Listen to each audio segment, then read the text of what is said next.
Hello. So 90 days challenge in creating content about narcissism இதுதான் நான் எடுத்திருக்கேன்.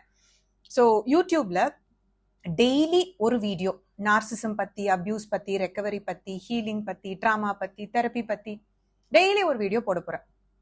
அண்ட் ஆஃப்கோர்ஸ் வீடியோ போடுறவங்களுக்கு நிறைய வியூஸ் வேணும், லைக்ஸ் வேணும், ஷேர்ஸ் வேணும், ஃபாலோவர்ஸ் வேணும்.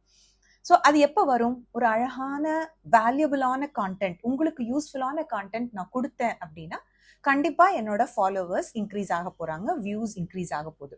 So I am taking so much of pain every single day to make sure இந்த மாதிரி ஒரு கான்டென்ட் நீங்க வேற எங்கேயும் பார்த்துருக்க முடியாது, கூடாது அப்படிங்கிறதுல ரொம்ப கேர்ஃபுல்லா இருக்கேன். ஓகே, ஸோ அந்த மாதிரி நான் ஏதாச்சும் ரொம்ப காமனான விஷயமா சொன்னேன் அப்படின்னா call me out in the comments. Okay, அங்க சொல்லுங்க. So that I will give you more unique content. Okay, this is an open challenge. I am telling all of you here. சரிங்களா? Okay, so coming to the topic. இன்னைக்கு வந்து emotional starvation பத்தி பேச போறோம். எதுக்காக emotional starvation பேசணும் அப்படின்னா, இந்த ட்ராமா பாண்டோட பேசிக்கே இந்த எமோஷனல் ஸ்டார்வேஷன் தான். நம்ம ட்ராமா பாண்டுனா ஹைஸ், லோஸ், அப்புறம் கார்டிசால், டோபமைன், இதெல்லாம் நம்ம நிறைய நிறைய நிறைய பார்த்துருப்போம். அண்ட் டிஸ்ரெகுலேட்டட் நர்வஸ் சிஸ்டம்ஸ் ஓரளவுக்கு நிறைய பேர் பேசியிருக்காங்க. பட் எனக்கு தெரிஞ்சு இந்த எமோஷனல் ஸ்டார்வேஷன் அப்படிங்கிறது எனக்கு ஒரு புது டாபிக்கா இருந்தது.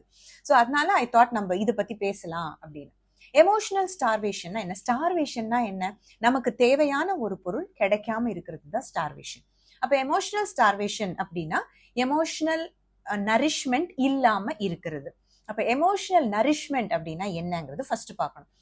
நமக்கெல்லாம் வாழறதுக்கு ஃபுட்டு தேவை இருக்குல்ல, நம்ம சாப்பிட்டாதான் வாழ முடியும் அப்படிங்கிற மாதிரி இந்த எமோஷன்ஸ் கனெக்ட், நரிஷ்மெண்ட் அப்படிங்கிறது நம்மளோட நர்வஸ் சிஸ்டம்க்கும் நம்மளோட ஹார்ட், அதாவது இந்த நம்மளோட மைண்டுன்னு சொல்றோம்ல, அதுக்கும் ரொம்ப தேவையான ஒரு கனெக்ட் தான் வந்து எமோஷனல் நரிஷ்மெண்ட். எமோஷனல் நரிஷ்மெண்ட் வந்து டிஃப்ரெண்ட் ஃபார்ம்ஸ்ல இருக்கும். சரி, இப்போ யூஸ்வலி வந்து நம்மளை சுத்தி நம்ம கூட இருக்கிறவங்க, ஃபேமிலி அண்ட் ஃப்ரெண்ட்ஸ் கிட்ட நமக்கு அந்த எமோஷனல் நரிஷ்மெண்ட் கிடைக்கும்.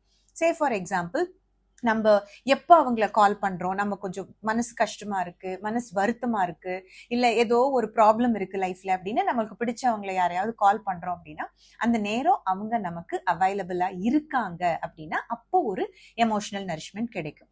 அதே மாதிரி எனக்கு இந்த பிரச்சனை இருக்கு, எனக்கு இவ்வளவு கஷ்டமா இருக்கு, எனக்கு இது ப்ராப்ளமா இருக்கு அப்படின்னு நம்ம ஒருத்தர்கிட்ட ஷேர் பண்ணும்போது அதை புரிஞ்சுக்கிட்டு, எனக்கு புரியுது, உனக்கு எப்படி இவ்வளோ ஏன் உனக்கு இவ்வளவு கஷ்டமா இருக்குன்னு எனக்கு புரியுது அப்படின்னு நம்மளோட ஃபீலிங்ஸை அவங்க வேலிடேட் பண்ணாங்கன்னா அப்போ ஒரு எமோஷனல் நரிஷ்மெண்ட் கிடைக்கும். அப்புறம் கம்யூனிகேஷன். இப்போ நம்ம ஒருத்தங்க கிட்ட பேசுறோம், அவங்க நம்ம கிட்ட திரும்பி பேசுறாங்க, எனக்கு இது வேணும், எனக்கு இது வேண்டாம், இல்ல எனக்கு இது கஷ்டமா இருக்கு, இல்ல எனக்கு இது புரியல அப்படின்னு டிரான்ஸ்பரண்டா ஒரு கம்யூனிகேஷன் இருக்கும்போது அங்க ஒரு எமோஷனல் நரிஷ்மெண்ட் கிடைக்கும். அதே மாதிரி அக்கௌண்டபிலிட்டி அப்படின்னு சொல்லுவாங்க. அதாவது இப்போ நான் யாருக்கிட்டே சண்டை போடுறேன்னு வச்சுக்கோங்களேன், யாராவது ஒருத்தர் ஏதோ பண்ணிடுறாங்க, எனக்கு கஷ்டமா இருக்கு, ஓகே, அண்ட் நான் அதை அவங்க கிட்ட போய் சொல்றேன் அப்படின்னா அவங்க ஒரு தப்பு பண்ணிடுறாங்க அப்படின்னா அவங்க வந்து அதுக்கான ரெஸ்பான்சிபிலிட்டியை எடுத்துக்கணும். ஓகே, ஸோ நான் I take accountability for what I did. இப்போ கோவத்தில் அடிக்கிறாங்கன்னு வச்சுக்கோங்களேன், நம்ம போய் சொல்றோம், ஆமா நான் பண்ணது தப்பு தான், இனிமே இந்த மாதிரி செய்ய மாட்டேன்னு அக்கௌண்டபிலிட்டி எடுத்துக்கிறது வாய் வார்த்தையில மட்டும் இல்லை, அதே மாதிரி காரியத்திலையும் காட்டணும், ஆக்ஷன்ஸ்லயும் அவங்க அதை திருப்பி செய்யாம இருக்கணும். அந்த மாதிரி ஒரு அக்கௌண்டபிலிட்டி கிடைக்கும் போது நமக்கு வந்து இந்த எமோஷனல் நரிஷ்மெண்ட் இருக்கும். அதுக்கப்புறம் சொன்ன வார்த்தை, அதாவது ஒன்னு சொல்றாங்கன்னா அது படியே நிக்கிறது. அதாவது இஃப் ஐ சே தட் நான் வந்து இந்த டைம்ல வந்து உன்னை வெளியில கூட்டிட்டு போறேன் அப்படின்னு சொன்னா வரணும். அப்படி வரல அப்படின்னா ஜென்யூனான ரீசன் இருந்தா அதை நமக்கு ப்ராப்பரா கம்யூனிகேட் பண்ணணும். அப்போ ஒரு எமோஷனல் நரிஷ்மெண்ட் நடக்கும்.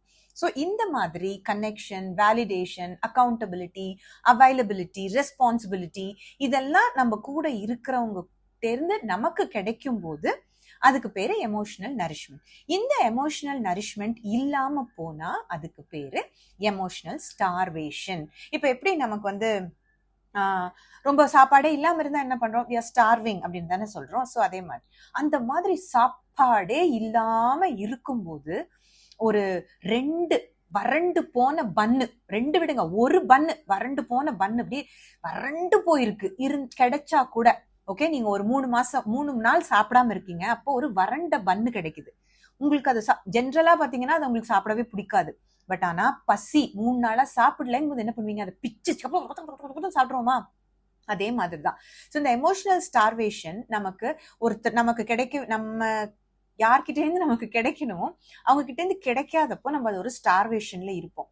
அப்போ அவங்க செய்யற சின்ன சின்ன காரியங்கள் கூட பெரிய விஷயமா தெரியும். ஓகே, சோ இப்போ ஒருத்தர் உங்களை அபியூஸ் பண்றாங்க, பயங்கரமா இன்சல்ட். நான் சொன்னேன் அந்த நரிஷ்மெண்ட் எதுவுமே அவங்க தர்றது இல்ல. ஒரு நாள் நீங்க உங்க போன் பண்ணா போனை எடுத்து எப்படி இருக்கியா, நல்லா இருக்கியா, சந்தோஷம், சிரிக்கிறாங்க, உங்ககிட்ட பேசுறாங்க அப்படின்னா அது வந்து பிரெட் கிரம்ஸ் தான், அந்த வறண்டு போன பன்னு தான். ஆனா அவ்வளோ நாள் பசியோட இருந்த உங்களுக்கு அது ஒரு பிரியாணி ஃபீஸ்ட் மாதிரி தெரியும். ஸோ அதுதான் வந்து emotional starvation which leads you to cling on to those breadcrumbs thinking that it is love. அந்த குட்டி குட்டி ஆக்ஷன்ஸ் இருக்குல்ல, ஸ்மைல், ஒரு மெசேஜ், ஒரு ஃபோன் கால் அட்டன் பண்றது, கொஞ்ச நேரம் உங்ககிட்ட சிரிச்சு பேசுறது, இதெல்லாம் வந்து பண்ணிட்டாங்கன்னா ஆஹா அவன் இன்னும் என் மேல லவ்வா தான் இருக்கான், எனக்கு இது போதும், நான் இதையே புடிச்சிட்டு தொங்குறேன், 3 மாசம் என்கிட்ட பேசலனாலும் பரவாயில்ல, 3 நிமிஷம் இன்னைக்கு என்கிட்ட பேசிட்டான். ஏன்னா நீங்க ஸ்டார் வாய் கிடக்குறீங்க, உங்களுக்கு அந்த பிரியாணி எல்லாம் மறந்து போச்சு, ஏதோ இதாச்சும் கிடைக்குதே, இந்த காஞ்சி போன பண்ணாவது எனக்கு கிடைக்குதே, ஏன்னா நான் பசியோட இருக்கேன், 3 நாளா நான் சாப்பிடல, அப்ப ஐம் ஓகே வித் திஸ் அப்படின்னு சொல்லிட்டு போயிடுறீங்க. அப்புறம் என்ன ஆகுது, இது ஒரு நாள் நடந்தா, ஒரு 3 நாள் நடந்துட்டு அதுக்கப்புறம் எப்பவுமே உங்களுக்கு சாப்பாடு கிடைக்குது, சாப்பிட்டு இருக்கீங்கன்னா சரியா போயிடும். பட் இதுவே கண்டினியூஸா பட்னி கிடக்குறீங்க, பிரெட் கிரம்ஸ் மட்டும் கிடைக்குது, பட்னி கிடக்குறீங்க, வறண்ட பன் கிடைக்குது, இப்படியே இருந்துட்டு இருந்தா என்ன ஆகும்னா நர்வஸ் சிஸ்டம் வந்து ஸ்ட்ரெஸ்ட் ஆகும். when the nervous system becomes stressed you develop anxiety. கரெக்டா? ஆங்ஸைட்டி வந்தோன்னா என்ன நினைச்சுக்கிறீங்கன்னா, நான் அவனை பயங்கரம் ஆங்ஸைட்டினா ஒரே படபடப்பு, எதுவுமே முடியாது, லைஃபே முடியற மாதிரி எல்லாம் ஃபீல் ஆகும். உடனே நீங்க என்ன நினைக்கிறீங்க தெரியுமா, அந்த பர்சனை நான் அளவுக்கு அதிகமா லவ் பண்றேன், அதனாலதான் எனக்கு இந்த மாதிரி தோணுது அப்படின்னு ஆங்ஸைட்டிய லவ்னு நினைச்சுக்கிறீங்க. இந்த ஆங்ஸைட்டியே அவங்க உங்களுக்கு லவ் கொடுக்காததுனாலதான் டெவலப் ஆயிருக்கு. ஸோ அதனால this is not love, this is anxiety because of emotional starvation. அதுவும் அந்த ஆங்ஸைட்டி என்ன ஆகும்னா it gets satisfied only when இந்த முடி இதோடு சுத்திட்டே இருக்கு. ஓகே, ஸோ அந்த எமோஷனல் ஸ்டார்வேஷன் வந்து ஆங்ஸைட்டி கிரியேட் பண்ணுது. அந்த ஆங்ஸைட்டி சரியாகிறது அந்த பர்சன் வந்து உங்ககிட்ட லவ் சொல்லும் போது, ஒரு ஒரு பிரியமா ஒரு மாதிரி நடக்கும் போதுதான் சரியா போகுமா.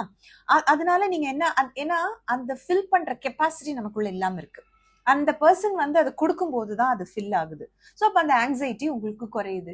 அப்போ நீங்க என்ன நினைச்சுக்கிறீங்க, ஓ மை காட், என்னால இந்த பர்சன் இல்லாம என்னால வாழ முடியாது, நான் வந்து அவ்வளவுதான், என் வாழ்க்கையே முடிஞ்சிரும் if I leave this person, I cannot think a life without this person. Leave பண்ணணும்னு நினைச்சா அந்த பயமெல்லாம் வர்றதுக்கு காரணம் எல்லாமே இதுதான். ஸோ உடம்புக்கு சாப்பாடு எவ்வளோ முக்கியமோ அது மாதிரி emotional nourishment is very very important for nervous system.